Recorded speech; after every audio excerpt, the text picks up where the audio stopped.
Episode 7 with Sister Florence.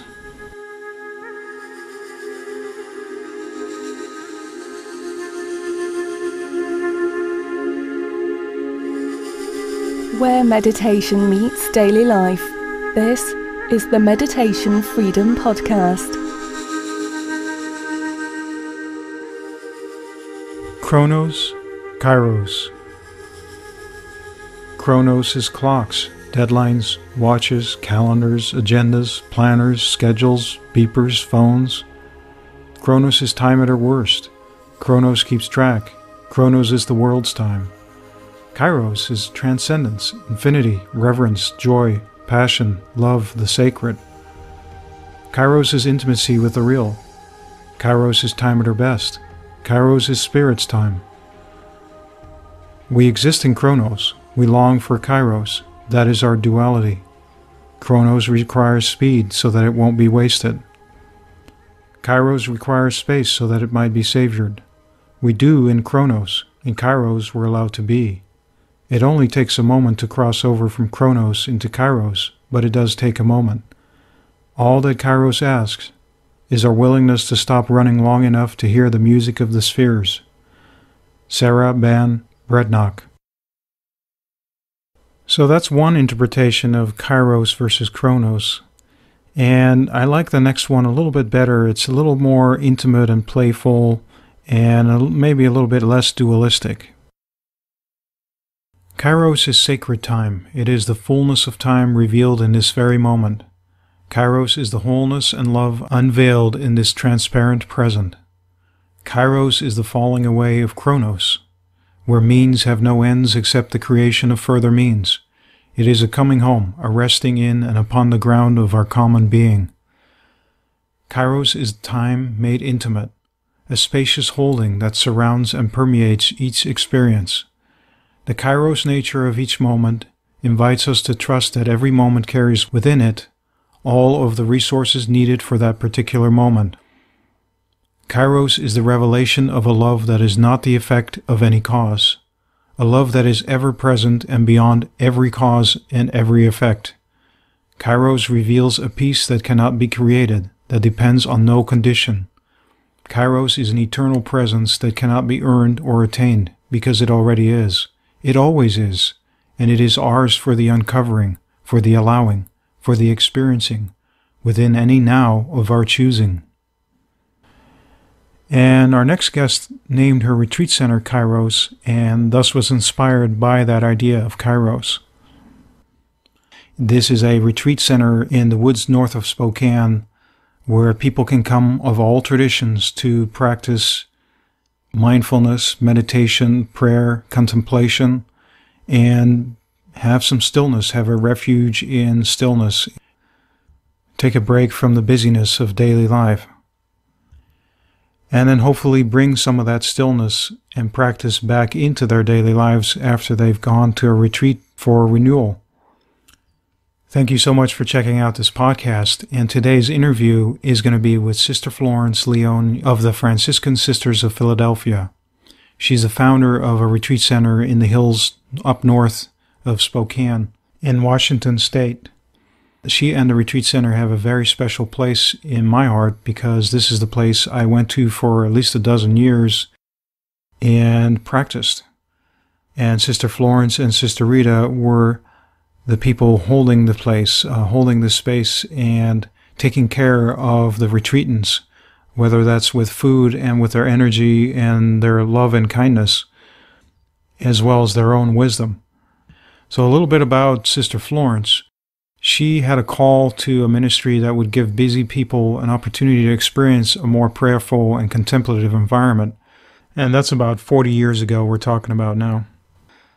In Detroit, she participated in a House of Prayer program and then helped begin the Still Point House of Prayer in upstate New York. Then, when she returned to the Pacific Northwest at an invitation of one of the directors of the Immaculate Retreat Center, she then established the Kairos House of Prayer in a brick house on the grounds of the retreat center about 30 to 40 acres north of the city of Spokane in Washington State. And she has since maintained and managed this contemplative retreat center for over 40 years and has only one person helping her, Sister Rita, who arrived over 20 years ago to help Sister Florence. And what's special about this place is that it is a contemplative setting in nature with hills and animals, lots of wild animals. Also has a large meditation room and private rooms as well as private hermitages. But what's special is that they attract just contemplative people from all kinds of traditions and small groups. And Sister Florence and Sister Rita both do not make any effort to attract people to this place. And they're about as busy as they want to be with these groups and individuals that arrive regularly with no advertising or public relation activities. And they take individuals or groups up to 20 people at a time to help them, provide them with solitude and support. And Kairos is also not part of any other larger ministries or the Diocese of Spokane. It's independently incorporated and survives entirely on donations from friends and guests. They have no other forms of fundraising. They charge a very small fee per day, and they don't deny anybody who really needs some Kairos time for a lack of funds. And just a little bit about the retreats. When I go on retreats there, in my particular Zen tradition, what we do is we arrive there, you turn off all your phones, all your gadgets, and you go into a routine. Another way to see it is a retreat form, a particular form or container of practice for our particular tradition. And in our case, that's completely silent. So we do all these meditation all day and sitting, walking, standing meditation, doing working meditation, outside, inside, and cultivating mindfulness in all our actions in each moment. And all of it's silent. The sisters, they'll do all the cooking, which is wonderful and delicious. But it's all quiet, it's all silent until the end of the retreat. And then at the very end of the retreat, we typically celebrate. And oftentimes they would make a big cake or something like that. And we just have a great time. That's the time when everybody gets to talk. And so we'd always get a chance to see and hear the sisters just for a few minutes. All that time during the retreat, when we didn't see them, we could feel their presence and their contribution of their own practice into our particular retreat. So it's a wonderful place to be. You already feel that energy that supports in you, allowing you to let go of all your worries and stresses of daily life and just to be. And just a small note, Christina, my wife, was there at the interview. She wanted to visit with Sister Florence. You'll hear her ask a couple of questions during the interview as well. I could say a lot more great things about this retreat center, but let's get started with this interview with Sister Florence. I'll do my best. I'm not learned in any field of theology, anything, but my life has taught me some truths that I live by, and that's where we are. And for me, that's what this is about. This is about the practical application of our practice. Very good. And the theory, I'll let the scholars worry about that. Good. You know, I'm more interested in the wisdom part. So, yes, and the application. that'll draw people, won't it? Right. Yeah, I think so. Yeah. First of all, I want to thank you so much for being willing to do this and being on the audio podcast. And then maybe before we talk about what you're doing here with Kairos and the wonderful things you've done here, maybe you could talk about how you got started in this on this spiritual path. Yes. You put a finger up when I've talked enough so we can move on. Okay? All right.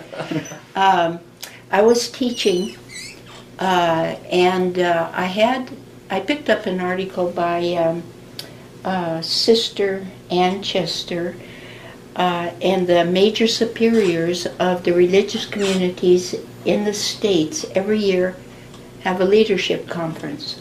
And at that time, if there's any need that is expressed by the majority of people, they do something about it. And so an article was in a magazine on houses of prayer. So I read it, and then when my provincial came to visit, she said it was around what would you like to do if you had another choice in your ministries. I said, well, I would like to have a couple rooms that are vacated in our novitiate building, and I'll do dishes, I'll sweep the floor, I'll make the beds, but provide a place for, at that time, for the sisters who had been on mission for a long time and had never really had a retreat as such. So she called me into her office a month or two later, and she said that she was releasing me to go and to look into houses of prayer. And so from there, I went to Detroit, which was the center for the beginning of houses of prayer. And different communities established a place for people to go. But I went up to Gloucester, and I went to Detroit, and I went above Albany to Round Lake. And then I knew that coming back here was wise, because I taught here for 9 years. I knew people. I liked the place, and the bishop was a very prayerful man. So that's how I started, and I sit here before you to say it's like a dream. It's like a dream. Like, I was not the organizer, I was not the carpenter, I was nothing. But people came and did what needed to be done. And it's like a dream, I swear to you.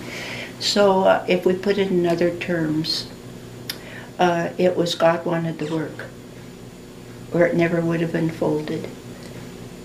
Then we looked for a place for almost a year, and this house was for sale. We didn't have a penny. And we stayed with our sisters for 9 months after we left the first house. And we stayed, we were looking for a house, and I said to Bishop, what do you have in mind? He said, well, Marycliff. And I thought, no, it's too big and it's too far in the city. And I told him, and he honored the fact we wanted a place out in the country. We had permission to raise funds. And we raised about $21,000, and that bought her husband out. It was a divorce. And so he had left, and that was his share. And she said, we raised $21,000, so he was paid out of the picture. What was left, we started. We just had the fella come in and start making some changes. But in 1976, we bought this place, we bought the barn, we bought 27 acres, hold your socks, for $51,000. Wow. Now, if that wasn't God's work, too, you know? And so we started. And my intent was to offer a place. See, I have a belief that we're all directed by our unique history, by the things that we respond to, people in ways of being and of seekers in spirituality. And how could I give the same thing to everybody? So we will have a house of prayer, contemplative, and the silence will be number one, and the rest and withdrawal time from the busyness, and then see what comes of that and go with what is unique to each person. And so it was that. Now when a group comes like yours, they're already on the train. So we just respect and honor that, and we don't need any input because they've all chosen.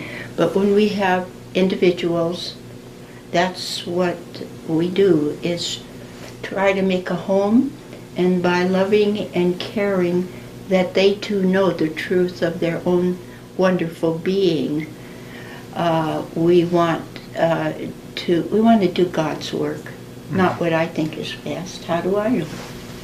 When you decided on the name, you used Kairos. What brought you? Yeah, when I was at the first house where we were, I had to get a name for the paper. She had come and done an article, and she said, I'm waiting to get this in the Spokesman, but I need a name. And I didn't have a name. And all the people up there at the retreat house they were making fun of it, giving me silly names. But they cared. Yeah, it wasn't to be mean. And so I went to the chapel and I took a book. I just picked it, like I say to you, it was just all of the running stream of God's leading in there. And I picked up this book and I opened to it and I started to read. And he used the word Kairos in contrast to Chronos. Mm-hmm. Chronos is time, living. Kairos is always momentary, always present moment.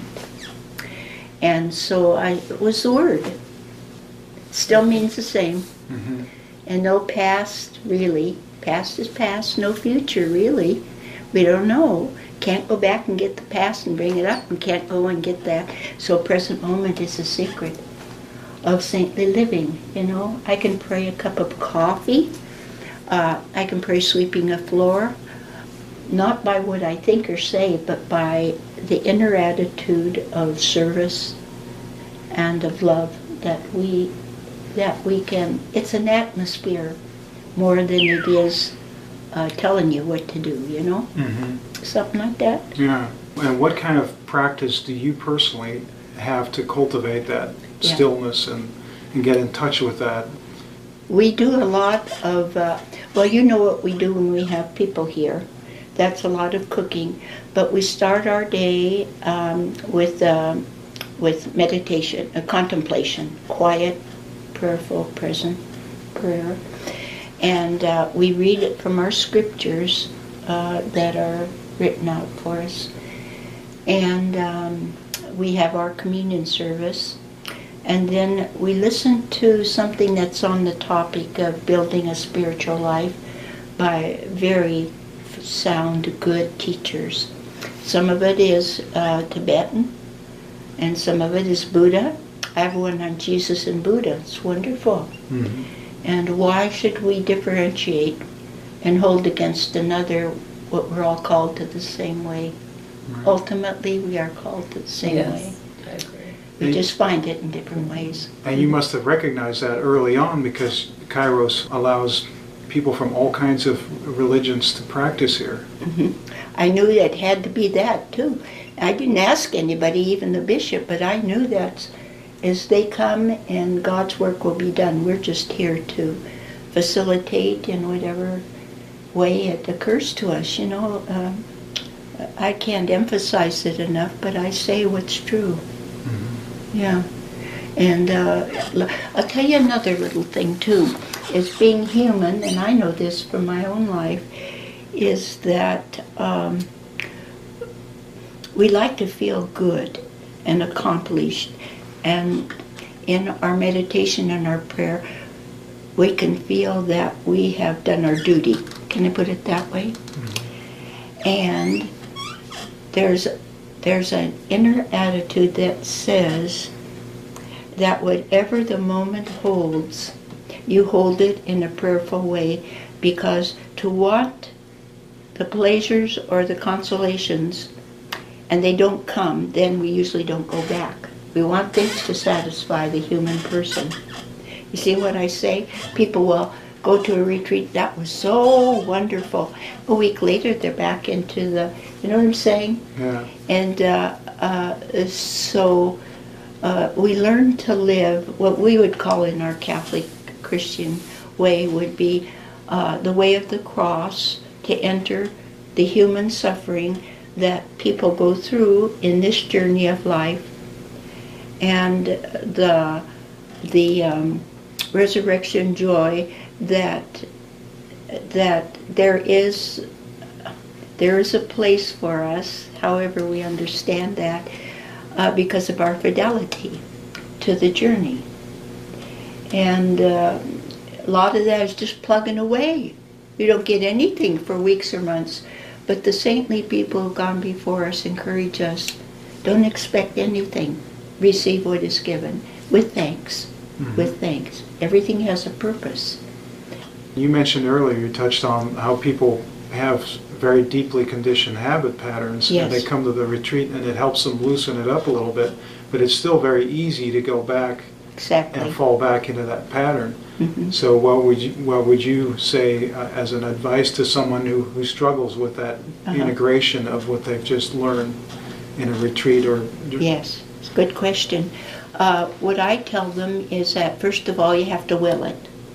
You have to really commit yourself to it and expect that you will make mistakes or fall along the way, but it's the faithfulness, and you must find a way to enter the silence and let nature teach you the wisdom that is within nature, and to broaden your inner scope so that you're not here, but we're here for one another. See, what you do ups me or downs me, because we're one human spirit in different bodies, but we are the one. And so those people, I would say, if you choose to continue in this, it's important what you read. It's important that you watch your judgments. It's important that you say yes to the moment, no matter whether it's painful or it's glorious. Say yes, say yes. For some reason, that is the way the human being lives. We vacillate between things that are good and we feel good and things that are down and we feel down. But if we offer all, we enter into what we Christians call the suffering journey of Christ, which in the end is fulfilled in the glory. That kind of a thing, see? And for you too, is that you clear the mind. You clear the mind and you sit in a state of receptivity, am I right? Mm-hmm. Without the busyness. I call it, to the people I direct, is get behind the thinking mind. Get behind the thinking mind. Well, that's a big one. It's big for all of us. Yeah. But if we stay true to the course, we'll change. Mm-hmm. We will change. Yeah. And that's by God's grace. That's by the truth that lives in you and you in me. Is the truth is we're more than our bodies. We're more than our thinking mind. We are wonderfully made. And we are made in the image and the likeness of God. What else could you ask? But we don't get it because we have so many things that distract us or that draw us. And I read just the other day the three things. The first one is materialities that draw us. That's the only one I remember, but there were three of them. I thought, yes, we complicate this way we live by putting our time and efforts into things that are passing. Mm-hmm. You know, we do it. It doesn't make us bad. It just means the journey has to go on. Yeah. You know? Mm-hmm. And so I know that in Buddhism, Sufism, I don't know a lot about Zen, but when I sit and talk with people and the little bit I know, and maybe they know some too, so we put it in the pot together, we let it simmer, and it comes down to this, is that you touch that sacred moment within yourself where you know that you wed the human spirit of that person. It's beyond everything earthly, but it's a moment that's very sacred. And so, you know, I know today, and of course I've been in this work now for 45 years, and I'd say, if people say, well, where have you come? I'd say, well, I haven't come anywhere. Really, I haven't come anywhere. I'm still very much as I was, but my insights are what have told me to be faithful. Be faithful to the journey. Don't seek the good. Don't seek the disruptive. Put your spiritual eyes toward God. Mm-hmm. You hear that in the Buddhist. And Mary Webster comes down and listens with us to Finley. And he's excellent because he talks about the integrity of Buddhism, Christianity, and the Oriental religions. You know. So, throughout your life, if you've had struggles or periods of difficulties, have you found this practice to be helping you through that? Yes, because it's passing. Mm-hmm. Next second it'll be gone. But what people have to struggle with is how things emotionally grab them. And in that case, I'd say you are not your emotions, but if you allow the emotion its time, it will dissipate or it might even disappear. And so repetitive reactions of people depend on how they were wounded. Negative. And some people, they came up through life with so much pain. And so sometimes I say, I'm not a counselor. Go where you will get some help with a breakthrough. You might want to come back and we take the next step. Yeah. But they have work to do. So sometimes you recommend someone seek additional counseling. Yeah, I recommend they find someone. Path. Yeah. And I think that, no matter what who I am does not make me better than anybody else, because the infinite love of God has no time to look at the sinfulness, because that's what infinite love is like. You see, and the brokenness that we walk in through our life is not an indication of that place within each and every one of us. This is on sound spiritual teaching. And every single one of us, there's a place where nothing has ever invaded. Sacred. You are the temples of the Holy Spirit. My Father and I will come. We'll make our home in you. If we got that, we wouldn't know what to do with it if we experienced it. And I know in the practice of Buddhism, you don't talk this way, but you seek the way beyond the thinking. Yes. In the Gospel of Thomas, I believe it says, yes. Kingdom of heaven is spread upon the earth, but we do not see it. And it's very similar to the Buddhist saying, Nirvana is right here, right now. Yes. The lotus land is right here, and we don't see it. Yeah. And what do you think happens when people don't see it? Is that kind of, do you see that's what sin is in a way, is like the separation of that realization? That's another good question. I think that people have to find a dissatisfaction in the way their life is and ask the question, is there something more? I think they have to. And then they take steps to go see if they can get some inner wisdom and set them on their journey. And I don't know how to class sin, Siko.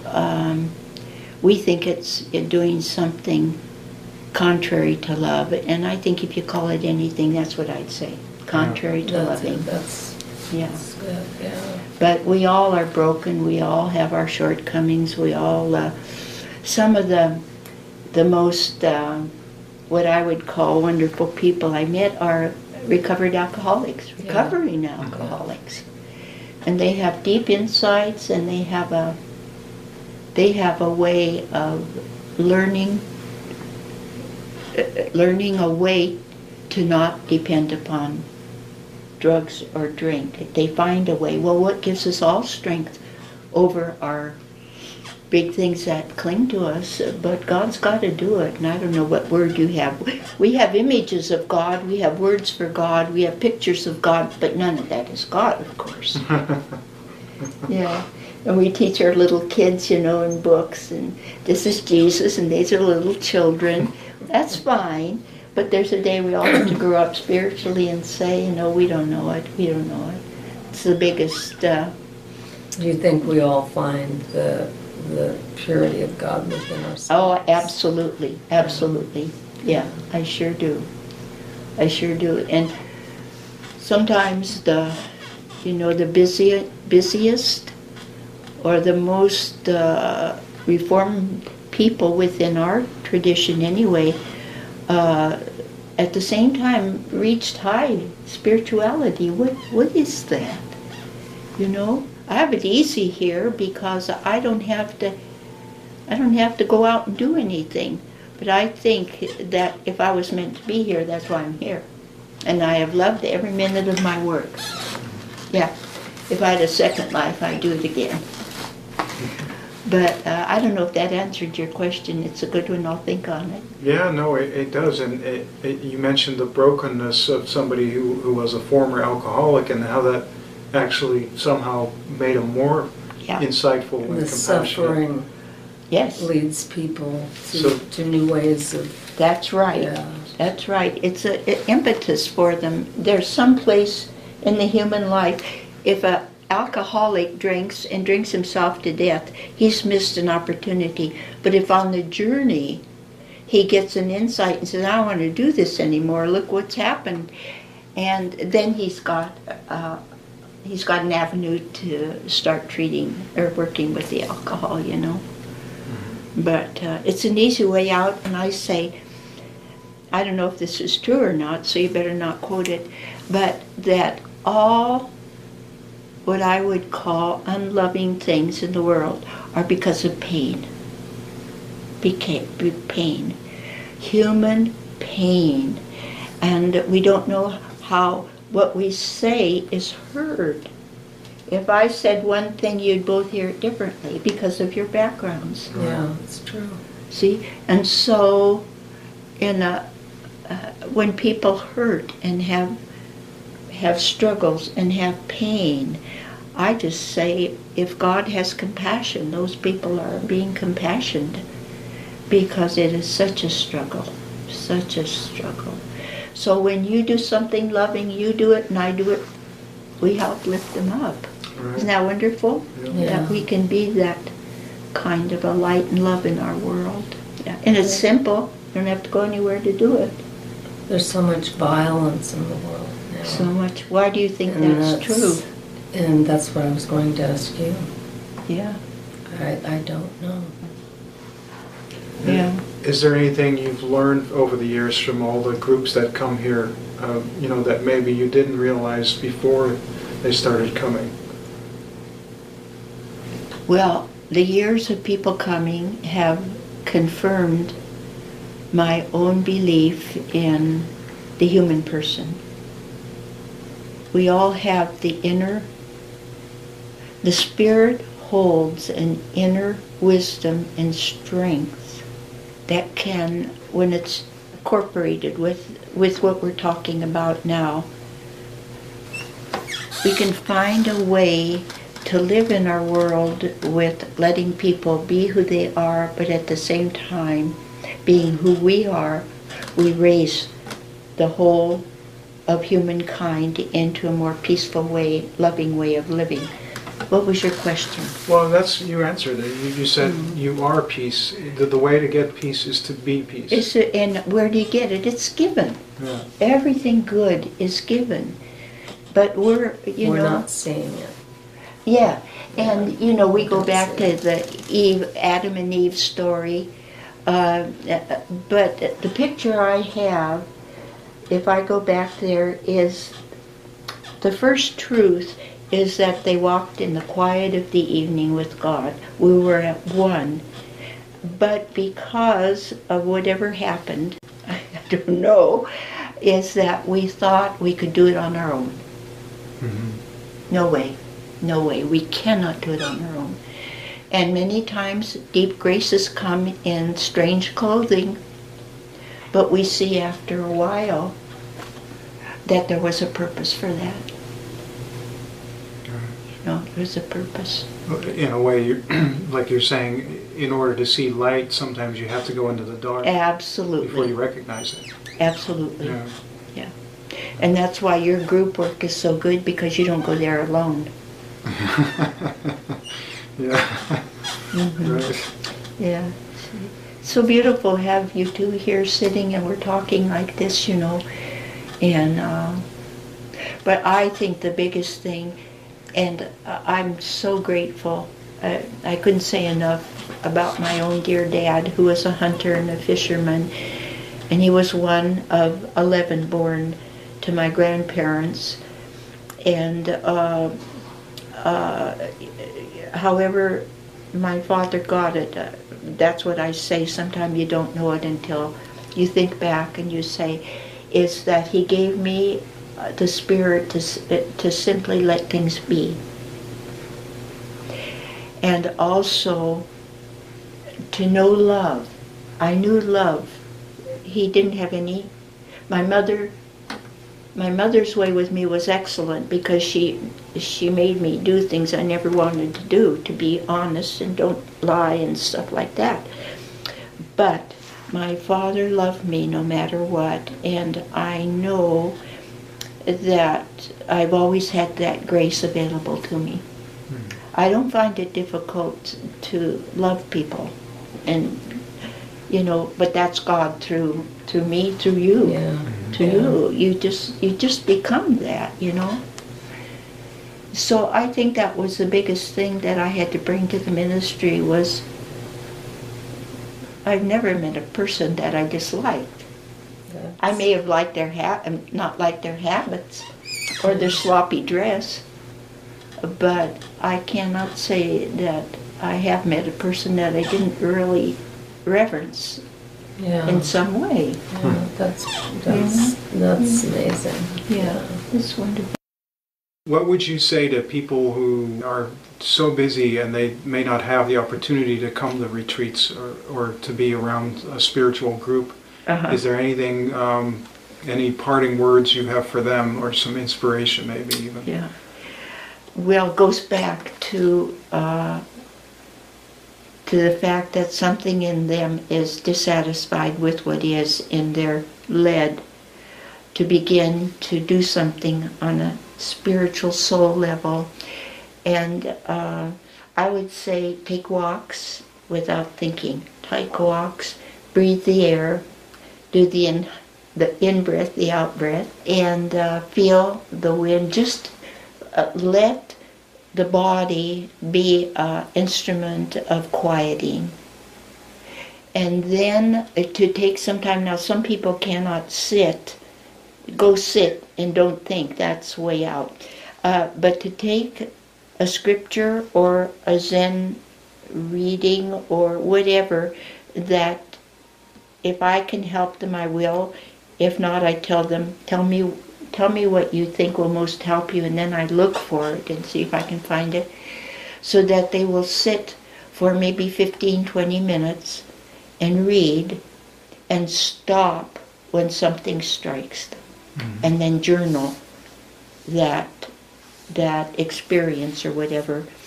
And then the reason that journaling is important, it helps us to objectify our inner thinking, whatever it is at the moment. Even if it says, I can't do this, put it down, or whatever. And then after a week or 2 or 3, you begin to go back and you begin to see growth in some way, even though it's saying, I can't do this, or I found it hard today, or whatever. It's all helpful. And so I tell them to do that.